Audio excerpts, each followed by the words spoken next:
নমস্কার বন্ধুরা, মিঠুর কুকিং চ্যানেলে আপনাদেরকে আবারও স্বাগত। আজকে একটা বেশ মিষ্টির রেসিপি নিয়ে চলে এসেছি। এটা হচ্ছে বালুশাহী। অপূর্ব খেতে হয়েছিল। আমি যেভাবে করেছি ঠিক তেমন করে করুন, হেভি ইজি বানানো, আর খেতে কিন্তু দুর্দান্ত লেগেছিল। আমি 1.5 কাপ মতন ময়দা দিয়েছি।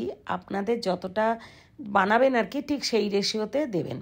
এবার লবণ নিয়ে নিয়েছি স্বাদ মতো, আর নিয়ে নিয়েছি baking soda, half teaspoon baking soda নিয়েছি। নিয়ে ভালো করে মিশিয়ে নিলাম।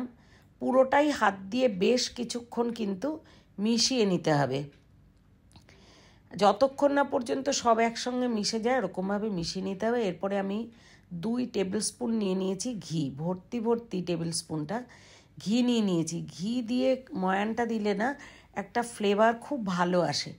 এটা একদম হাত দিয়ে ডলে ডলে পুরো ময়দার সাথে ভালো করে তেলটা বা ঘিটা মিশিয়ে নিতে হবে, যতক্ষণ না পর্যন্ত এরকম একটা চাপ দিলে টাইট করে একটা মুঠ হয়ে যায়। দেখুন সহসা ভাঙছে না, এটা তাহলে ময়ান দেওয়াটা একদম পারফেক্ট হয়েছে।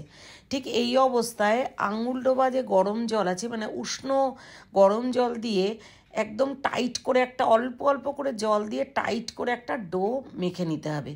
ঝপ করে যেন জলটা পড়ে না যায়, নরম হয়ে গেলে কিন্তু হবে না, একটু টাইট করেই করতে হবে। দেখুন টাইট একটা ডো তৈরি করে নিয়েছি। এরপরে ওই ডোটা 2 হাত দিয়ে ছিঁড়ে ছিঁড়ে একটার উপরে একটা পার্ট একটার উপরে রেখে রেখে একটু কিছুক্ষণ, জাস্ট খুব বেশি কিন্তু নরম করে মাখতে হবে না, একটু কিছুক্ষণ ডোলে ডোটাকে রেখে দিয়েছি। এরপর সরাসরি গ্যাসের উনানে চলে গেলাম। 1 কাপ চিনি আর 1 কাপ জল দিয়ে পাতলা একটা শিরা তৈরি করে নিতে হবে। এর মধ্যে আমি একটু এলাচ দানা দিয়ে দিয়েছি। দিয়ে এরপরে দেখুন ডোটাতে আমি চলে আসলাম। ডোটা একটা পরিমাণ আর কি রুটির থেকেও ছোট একটা পরিমাণ ডোর থেকে কেটে নিয়ে, লেচি কেটে নিয়ে একদম হাতের তালু দিয়ে চেপে, মানে একদম ঠেসে নিয়ে আস্তে আস্তে করে ঘোরাতে হবে। তাহলে না একটা মোড়ের মতন পড়ে যাবে, মানে কয়েকটা ফোল্ড দেওয়ার মতন কিন্তু হবে। আস্তে করে মানে হাত দিয়ে জাস্ট ঠেসে চেপে ঘোরাতে হবে। তাহলে কি হচ্ছে, কতগুলো লেয়ারের মতন পড়বে মাঝখান থেকে। তারপরে একটা আঙুল ডুবিয়ে দিয়ে একটু ফুটো মতন করে নিলেই কিন্তু বালুশাহী মোটামুটি তৈরি, শেপটা দেওয়া তৈরি। ঠিক এইভাবে করে আমি পুরো ডোটা দিয়ে বানিয়েছি। দেখুন কাছে থেকে দেখাচ্ছি কি সুন্দর একটা ভাজ ভাজ মতন পড়েছে, লেয়ার লেয়ার মতন।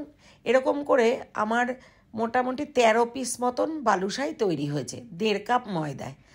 এরপরে এগুলোকে সাইডে রেখে দেব, চলে যাব গ্যাসের উনানে। দেখুন শিরাটা কিন্তু একদম চিনিগুলো পুরো গলে গেছে, শিরাটা চটচটে বাট পাতলা হয়েছে। 1 তার 2 তার কিন্তু বানাতে হবে না, আর খুব যেন ঘন শিরা না হয়, তাহলে কিন্তু ভালো করে বালুশাহীটার মধ্যে শিরাগুলো ঢুকবে না। এরপরে চলে গেলাম আর একটা কড়াই বসিয়ে দিয়েছি, দিয়ে রিফাইন্ড অয়েল দিয়ে জাস্ট একটুখানি গরম হবে তখনই বালুশাহীগুলো ছেড়ে দিতে হবে। ফুটন্ততে দেওয়া যাবে না, ফুটন্ত তেলে, তাহলে কিন্তু ফুলবে না। এরপর গ্যাস, আর এই সময়টা গ্যাসটা কিন্তু একেবারেই লো টু মিডিয়ামে থাকবে। দেখুন কত বড় বড় ফুলে ফুলে উঠেছে। ঠিক এরকম করে কিন্তু সময় নিয়ে ভাজতে হবে বালুশাহীগুলো। যদি হাই হিটে দিয়ে দেন শুরু থেকেই, তাহলে কিন্তু ব্রাউন হয়ে যাবে, ভেতরটা কাঁচা থাকবে। আর যদি সিমে করে দিয়ে ঠিক এইভাবে করে ভাজতে থাকেন, আমি যেইভাবে করেছি, তাহলে কিন্তু ফুলেও উঠবে আর ভেতর থেকেও সুন্দর ভাজা হবে, বাইরেটাও কিন্তু ক্রিস্পি হবে। আর ঠিক এইভাবে ব্রাউন যখন হয়ে যাবে, উল্টে পাল্টে ভাজতে ভাজতে লাস্টে নামানোর কিছুক্ষণ আগে কিন্তু হাই হিট করে দিতে হবে। ঠিক এই জিনিসগুলো ফলো করে করবেন, দুর্দান্ত হবে। প্রত্যেকটা তেল ঝরিয়ে নিয়ে আমি তুলে তুলে নিচ্ছি, নিয়ে সরাসরি ওই শিরাতে, চিনির শিরাতে ডুবিয়ে দেব। আবারও আরেকটা ব্যাচ ঠিক এইভাবে করেই ভেজে নেব। গ্যাসটাকে একেবারেই লো টু মিডিয়াম, একেবারেই লো করে নিই। দেখুন কি সুন্দর এক একটা পার্ট পার্ট হয়ে গেছে। আমার চ্যানেলটা যারা সাবস্ক্রাইব করেছেন তাদেরকে অনেক অনেক ধন্যবাদ। আর যারা এখনও পর্যন্ত সাবস্ক্রাইব করেননি, সাবস্ক্রাইব করে বেল আইকনটা প্রেস করে আমার পাশে থাকবেন, যাতে পরবর্তী ভিডিওটা আপলোড দেওয়ার সাথে সাথেই আপনারা পেয়ে যান। তো আমার ভিডিওগুলো এত ভালোবাসা দিয়ে দেখছেন বলে আপনাদের অনেক অনেক ধন্যবাদ, আমার পাশে থাকার জন্য অনেক অনেক ধন্যবাদ।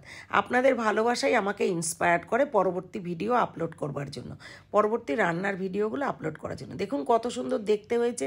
তো ঠিক এইভাবে করে খেয়ে জানাতে কিন্তু ভুলবেন না কমেন্টে।